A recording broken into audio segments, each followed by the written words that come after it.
Hello there. So you want to know how you can verify your phone number on Signal? This is going to be the only video that you'll ever need to watch on the internet. So with that being said, let's get straight into the video. So Signal only verifies your number when you download it for the first time. So simply go ahead and download and install Signal from your App Store or Play Store, depending on whatever device you're using.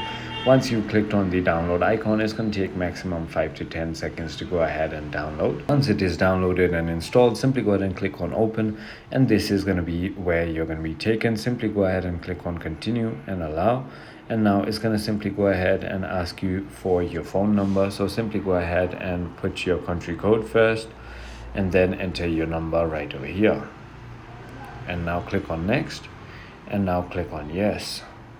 As you can see, it says verify, and then it will send you a verification code. Once you've done that, your account is going to be directly registered. Simply go ahead and click on register without restoring. So just click on skip, and there you go. Your account will be logged in. I hope this video was helpful to you. If it was, hit that like button, and I'll